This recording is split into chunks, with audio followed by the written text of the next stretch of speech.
નમસ્કાર ખેડૂત મિત્રો, જય કિસાન જય ભારત। ખેડૂત ભાઈઓ, એક નવા સમાચાર બીટી બિયારણના ભાવને લઈને જે આવ્યા છે એની આપણે આજના વિડીયોમાં ચર્ચા કરશું। મિત્રો, આપણે ત્યાં ગુજરાત સૌરાષ્ટ્રમાં આપણે બીટી કપાસનું વાવેતર ખૂબ મોટા પાયે કરીએ છીએ અને જ્યારે વાવેતર આપણે મોટા પાયે કરતા હોઈએ ત્યારે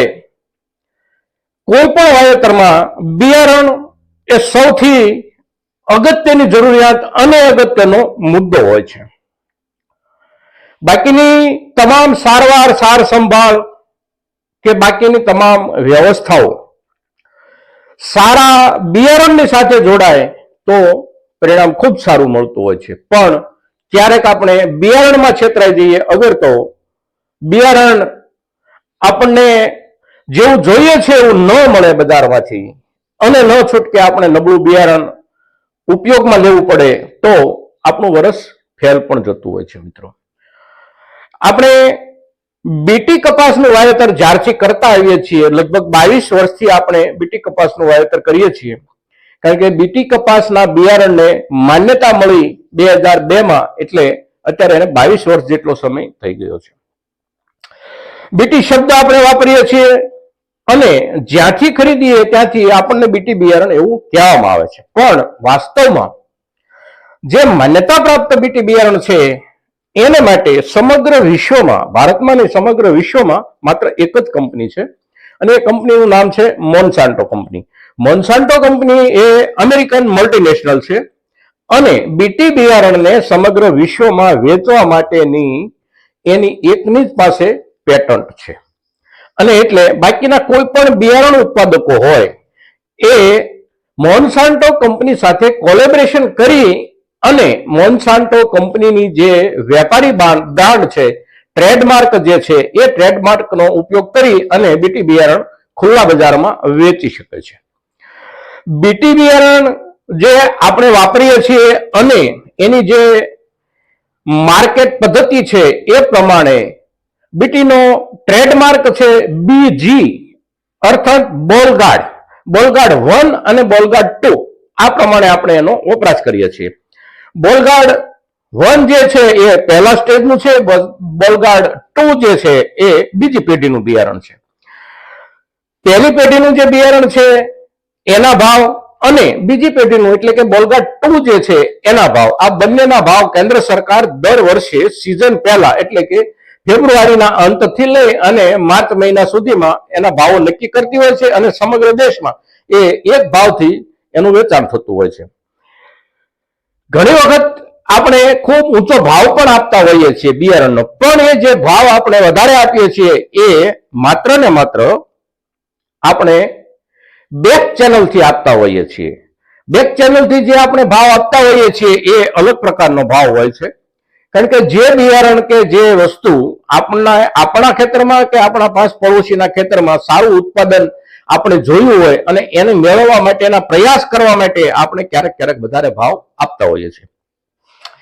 બીટી બિયારણ માટે સરકારે જે ભાવ નક્કી કર્યા છે આ વર્ષ માટેના, એ ભાવ આપણે જોઈ લઈએ એટલે આવતા દિવસોમાં આપણે જ્યારે બિયારણ ખરીદવા માટે જતા હોઈએ ત્યારે આ ભાવ આપણા મગજમાં રહેવા જોઈએ। શક્ય હોય ત્યાં સુધી આ ભાવથી મળતું કોઈ પણ સારી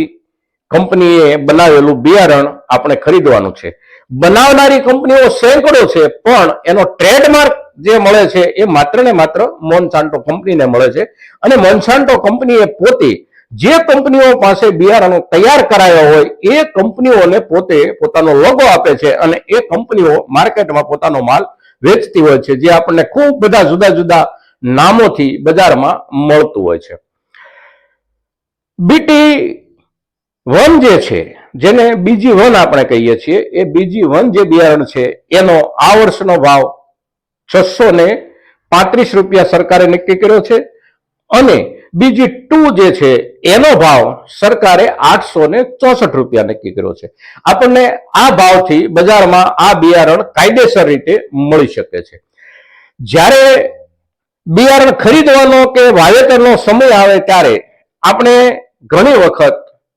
માન્ય કંપનીઓના બિયારણની જગ્યાએ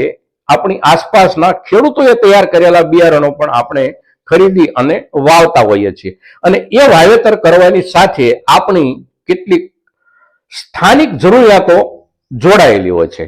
જેમ કે વરસાદ આધારિત જ્યાં આપણી ખેતી છે સંપૂર્ણપણે, એમાં જ્યારે આપણે કોરામાં બીજ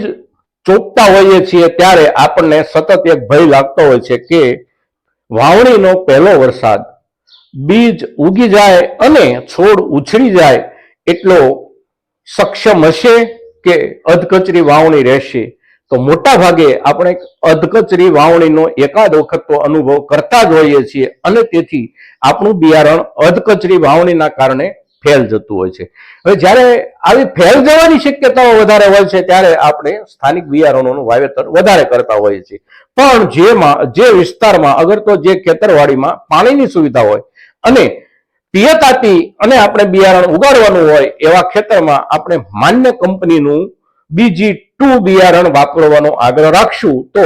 ઘણા પ્રકારના રોગથી આપણા છોડ બચી જશે અને ઉત્પાદનમાં પણ આપણને સારો એવો લાભ થશે. કઈ કંપનીએ કયું બિયારણ બનાવ્યું છે અને કયા વિસ્તારમાં એ બિયારણ વધારે અનુકૂળ છે એને માટે દરેક ખેડૂતે પોતપોતાના ગામ કે પોતપોતાના વિસ્તાર પ્રમાણે આગળના વર્ષોના અનુભવના આધારે બ્રાન્ડ પસંદ કરવાની છે અને આગળના વર્ષોના અનુભવના આધારે આસપાસના ખેડૂતો સાથે ચર્ચા કરી અને પોતાના ખેતર માટે બિયારણ ખરીદવાનું છે. મિત્રો, તો આજના આ વિડીયોમાં આપણે સરકારશ્રી તરફથી જાહેર થયેલા બીટી બિયારણના કપાસના ભાવની જે માહિતી રજૂ કરી છે એ માહિતી આપણા મહત્તમ ખેડૂતો સુધી પહોંચે એવો આપ સૌના તરફથી પ્રયાસ થાય એવી અપેક્ષા સાથે જય કિસાન, જય ભારત.